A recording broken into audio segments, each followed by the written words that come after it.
Olá, seja bem-vindo. Este é o programa Direitos e Deveres com o Dr. Vanderlei de Mello. Hoje, excepcionalmente, devido a compromisso profissional, Dr. Vanderlei não se faz presente. E nós vamos dar continuidade ao assunto que já vemos tratando já há bastante programa, que é a eleição 2020. O primeiro turno já encerrou, segundo turno agora no 29 de novembro, encerrou o segundo turno. Acabou? Não, não acabou. Dia 18 é a data do calendário eleitoral para a diplomação dos vencedores. Prefeitos, vice, vereadores, por todo o Brasil. E 1º de janeiro, então, é a posse. Nós trouxemos para mostrar para vocês alguns quadros que nós vamos projetar aqui, que nós vamos tratar da votação, eleição do segundo turno. Como Poços de Caldas já está resolvido, quanto à eleição, apesar de ainda acontecerem pendências jurídicas, judiciais, processuais, ainda em trâmite, mas, quanto ao fato da votação e eleição, encerrado. Tivemos, como eu disse, no dia 29 de novembro, o segundo turno, porque a lei eleitoral diz que toda cidade, todo município, com mais de 200 mil eleitores, poderá ter o segundo turno. Por que poderá? Caso o primeiro colocado não atinja 50% mais um dos votos, deverá haver o segundo turno. Então, dentre as cidades que poderiam ter o segundo turno, são 95 cidades, 95 municípios. Desses, 57 foram para o segundo turno. O restante se elegeu no primeiro turno. Então, esses 57, por todo o Brasil, foram agora eleitos no dia 29 de novembro. Com isso, nós vamos ter assim um parecer, nós vamos poder observar como foi o andamento dos partidos.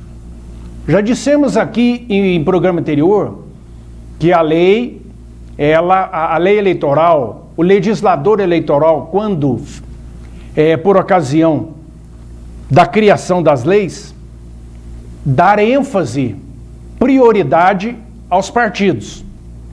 Então, essa guerra, entre aspas, aí de partidos, pelo poder, é importante.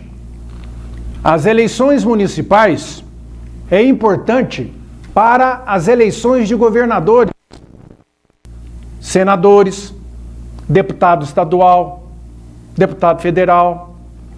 A eleição é importante para a eleição de presidente e vice-presidente da República, que nós vamos ter em 2022. Nós vamos ter de presidente, vice, governador, deputado estadual, federal. Então, essa eleição, começando no município, ela já vai dando base e o diagnóstico como será a eleição para governador e para presidente da República. Por quê? Vão ver aí os partidos que cresceram, que têm mais força, que vão poder então dar o apoio, os candidatos vão em apoio, né, no caso do executivo, vão em apoio a outros partidos, logicamente vai querer apoio de partido que tenha força, que tenha representatividade, que tenha muitos governadores, que tenha muitos prefeitos, Tudo isso é importante. Essa aqui é a união de força partidária eleitoral. Então, por isso que a eleição municipal, ela é importante para nós munícipes que vivemos no município, ela é de suma importância, porque é através desta eleição que teremos os nossos governantes, gestores, legisladores para os próximos 4 anos. E por sua vez, como eu disse, isto vai com uma reação em cadeia no âmbito partidário para as próximas eleições de governadores e presidente da República. Nós tivemos também, na eleição agora de 2020, alguns fatos muito pitorescos. Me lembro e cito aqui, prefeito mais novo. Alguns prefeitos se elegeram com 21 anos de idade, que é a idade mínima para se concorrer a um cargo eletivo. Assim diz a Constituição. Então nós tivemos alguns que já entraram e já foram eleitos para prefeito. E nós tivemos, inclusive aqui em Minas Gerais, o prefeito eleito mais velho em idade do Brasil.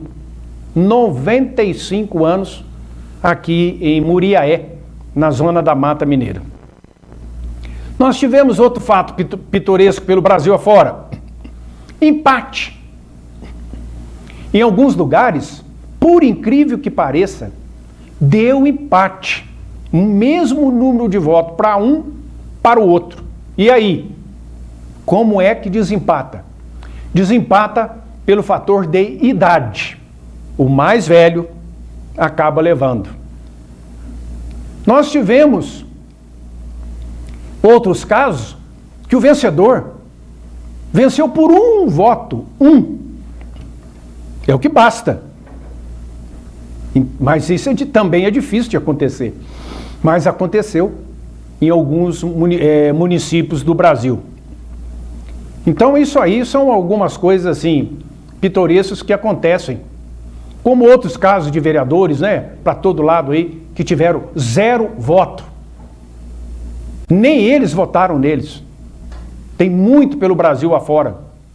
Então, poderia ser até um motivo aí de investigação pela Justiça Eleitoral. Por que esse cidadão, essa cidadã, se prontificou a candidatar a vereadora, e no final nem ele ou ela votou em si mesmo? Coisas assim que merecem aí uma investigação, uma reflexão. Mas acontece de tudo em matéria de eleição para um Brasil continental, né? E com milhares de municípios, milhares e milhares de candidatos. Nós vamos então, conforme disse, fazer aí uma projeção do resultado que nós tivemos para prefeito nas capitais. Então você vê aí, esse é um leque, ele pode até não estar muito visível para o telespectador. Quem estiver mais próximo da tela vai poder conseguir ler o nome. Quem estiver mais longe da tela, a letra vai ficar difícil, mas eu vou lendo aqui. Então, esses são os prefeitos eleitos nas capitais agora em 2020. Então, vamos começar por esse leque lá em cima. Com 58%, o Edivaldo do PDT elegeu em Aracaju, Sergipe, 58%. Depois nós tivemos o Edmilson do PSOL, que se elegeu em Belém do Pará, com 52%. Em seguida, o Alexandre Calil, do PSD, reelegeu prefeito em Belo Horizonte, com 63%. O Alexandre Calil, ele reelegeu no primeiro turno. Então, a votação dele foi espetacular. Está reeleito o Calil, que já, dentro daquele assunto que eu tratei agora, já se falam, né, que ele será o próximo, um candidato a governador de Minas nas próximas eleições de 2020. Então tá aí, é inegável a força política do Alexandre Calil, mas tem mais gente por aí, tem mais candidato que vai aparecer. Então, vamos aguardar. Depois nós temos aí em Boa Vista, Roraima, o Arthur Henrique do MDB, teve 85% do voto. Foi uma vitória fantástica, 85%. Mas foi eleito em segundo turno. Depois em Brasília, é bom que se diga que Brasília, Distrito Federal, não há eleições municipais. Não existe prefeito no Distrito Federal. Distrito Federal, cuja Brasília, capital do Brasil, faz parte. E lá é governador e deputado. Lá não tem prefeito e nem vereador. Depois nós temos aí o Marquinhos do PSD, que se elegeu em Campo Grande, no Mato Grosso do Sul, com 53%. Ele também foi eleito no primeiro turno. Está aí até uma setinha aí, dizendo, mostrando que ele ganhou no primeiro turno, o Marquinhos do PSD, lá em Campo Grande. Depois, em Cuiabá, o Emanuel Pinheiro, do MDB, com 51%. Em seguida, em Curitiba, foi o Rafael Greca, que já é um político antigo lá no Paraná. Foi reeleito com 60%. O Rafael é do PR. Em Florianópolis, seguindo aí, só mostrando o Rafael de Curitiba, que foi eleito com 60%, também foi no primeiro turno. Tem até uma bolinha preta ali, ó, em cima, ele também no primeiro turno. Em Florianópolis, Santa Catarina, nós temos o Jean Loureiro, que é do Democratas, com 53%, também no primeiro turno. Em Fortaleza, o Sarto teve segundo turno lá, e o Sarto foi eleito com 52%. O Sarto também já é político já há algum tempo, deputado, já é pessoa ligada à política há muitos e muitos anos. Em Goiânia, o Maguito Vilela, do MDB, com 53%. O Maguito também é um político de várias legislaturas, disputou várias vezes e está aí novamente, com 53%, Goiânia, MDB. Em João Pessoa, deu o Cícero Lucena, que é aí um político da velha guarda, e da tradicional família Lucena, na Paraíba, e ele foi então eleito com 53%. João Pessoa, o Cícero Lucena é do PP.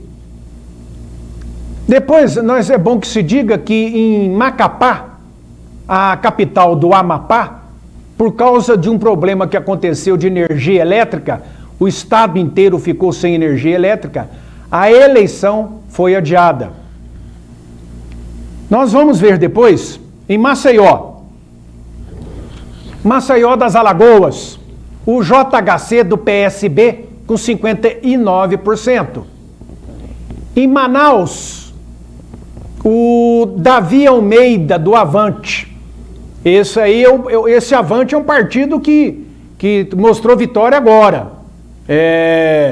O Avante, ele tem essa projeção lá no norte do Brasil. E o Davi, ele deu uma virada em cima do Amazonino, que é aquele político tradicional, antigão, lá no Amazonas. E não é que no segundo turno, o Davi Almeida, do Partido Avante, conseguiu virar e conseguiu 51%, foi eleito prefeito de Manaus. Em Natal, O Álvaro Dias, do PSDB. Não confundir este Álvaro Dias, do PSDB, lá de Natal, do Rio Grande do Norte, com o senador Álvaro Dias, do Paraná. Outro fato interessante aí, que é o PSDB vencendo na capital do Rio Grande do Norte, que é um reduto lá do PT, dos partidos de esquerda. Foi também uma vitória que surpreendeu a todos, porque ele também foi eleito no primeiro turno. Pode ver aí que tem também uma bolinha preta aí no rosto aí do Álvaro Dias. Agora vamos em Palmas, Tocantins. Uma mulher, muito poucas mulheres se elegeram, infelizmente, né? Torcemos aí por uma participação cada vez maior das mulheres e que se consigam também a vitória cada vez mais. É importante a participação da mulher na política e no comando de cidade, de estado, do país. Qualquer cidadão, independente de sexo, raça, cor, etnia, religião. O Brasil é o país da mistura, no bom sentido, é o país da miscigenação, o país onde a democracia reina, graças a Deus. Então, a Cíntia Ribeiro, do PSDB, também foi eleita prefeita de Palmas, no Tocantins, e também tem aí essa bolinha essa bolinha preta próxima ao rosto da Cíntia. Agora vamos para Porto Alegre, que foi uma campanha muito agitada. A chapa lá ferveu.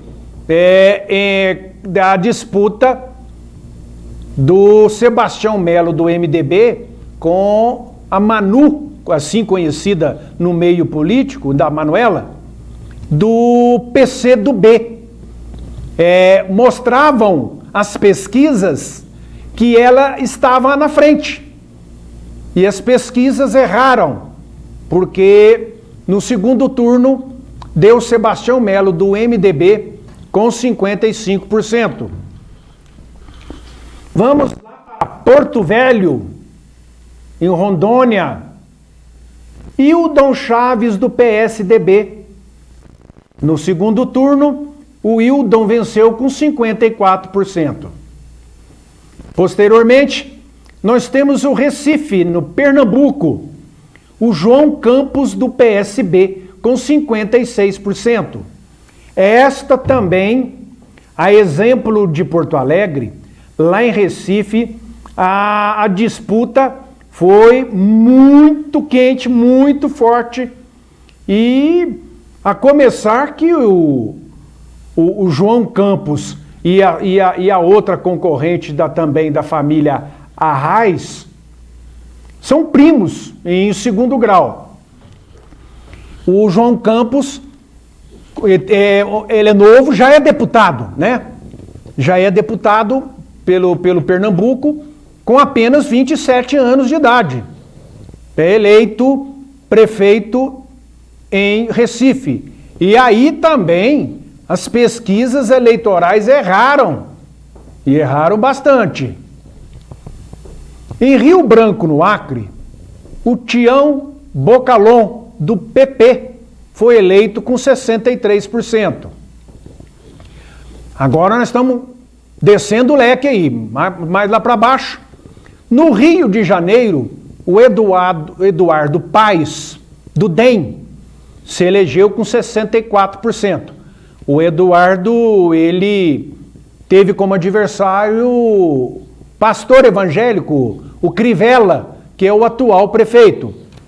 Também foi apesar da diferença de porcentagem grande, mas foi uma disputa também muito forte, muito concorrida, que sacudiu a parte política no Rio de Janeiro. Então deu Eduardo Paes, que já é político aí, já há bastante tempo também no Rio de Janeiro, E o lado triste é que esse senhor, ele responde aí a processos de corrupção em governos passados. Vamos ver como é que vai ficar a situação dele posteriormente. Em Salvador, Bahia, deu o Bruno Reis, que é o vice do Magalhães, que é o ACM Neto, Antônio Carlos Magalhães Neto, o ACM Neto, ele é o prefeito e ele conseguiu fazer o Bruno Reis, pelo DEM, e também foi bastante agitada lá. Mas em Salvador, essa vitória do Bruno foi no primeiro turno, com 64%. Já fechou a conta logo no primeiro turno. Em São Luís do Maranhão, o Eduardo Braide, do Podemos, São Luís do Maranhão, com 55%.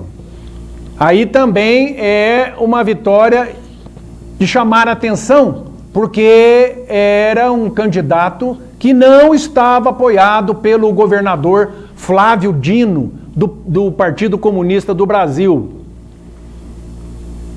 Temos agora, descendo lá embaixo no leque, em 3 últimos, em São Paulo, o Bruno Covas, que é neto do Mário Covas, falecido, político conhecido brasileiro. O Bruno, que é o atual prefeito de São Paulo, ele se reelegeu pelo PSDB com 59% no segundo turno, tendo como concorrente o Boulos, do PSOL. E também as pesquisas erraram quanto à porcentagem, sempre favorecendo ao Boulos.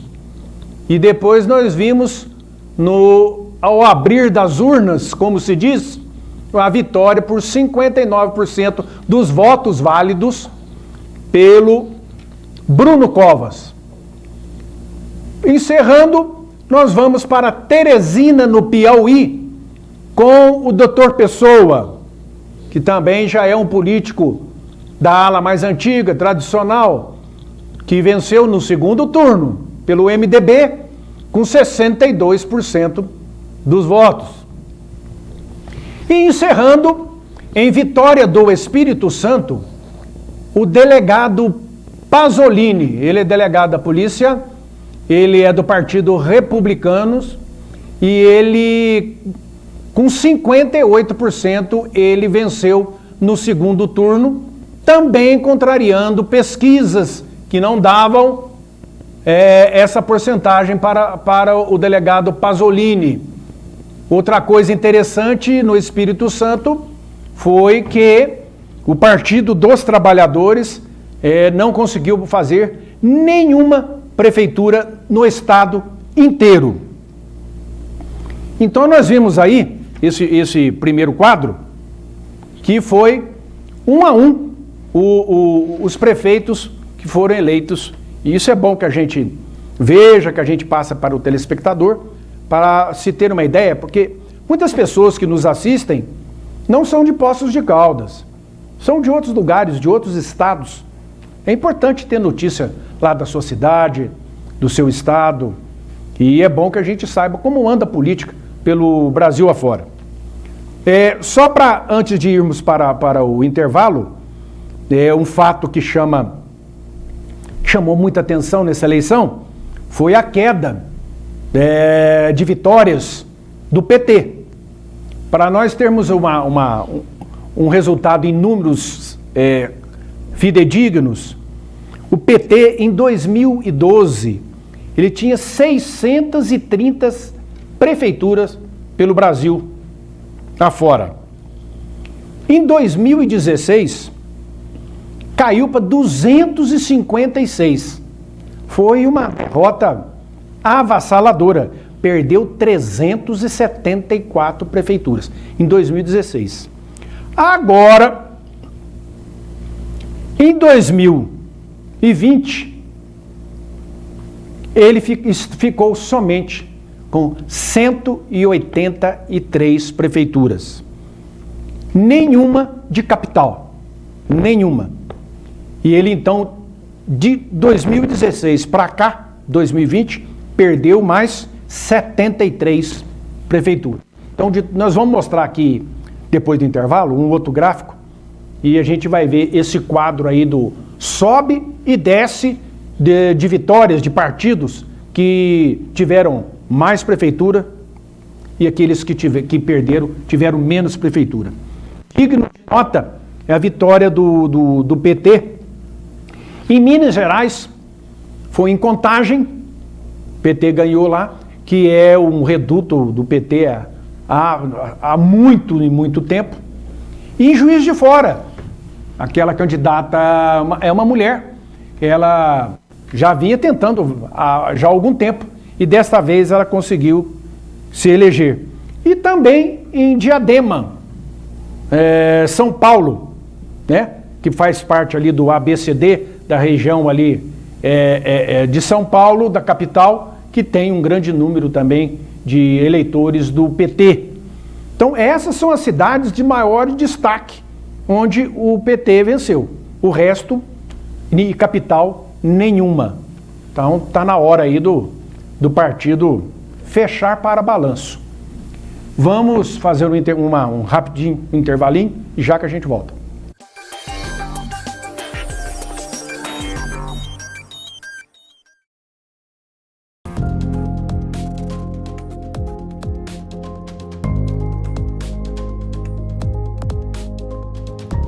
Se sentir seguro é uma condição indispensável para ir ao dentista nos dias de hoje. Acabamos de acrescentar mais uma medida de proteção aos nossos ambientes internos: o robô de desinfecção por meio do uso da radiação ultravioleta.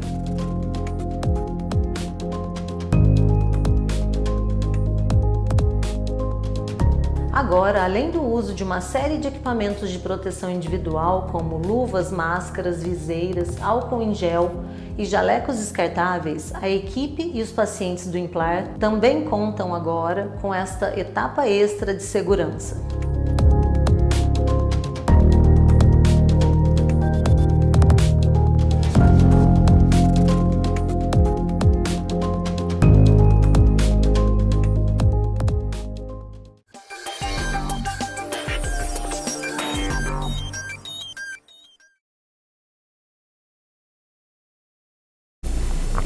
Ok?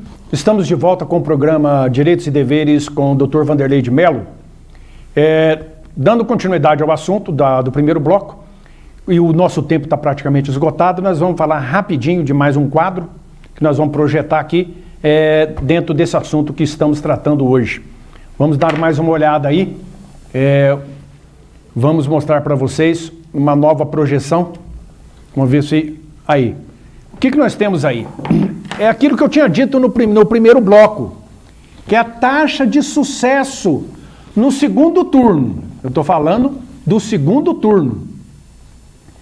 Então, vamos ver lá, o Partido Avante, ele tinha dois candidatos a prefeito no segundo turno. Os dois venceram. Então, eu me lembro de um, sei lá, aquele do Manaus, no Amazonas.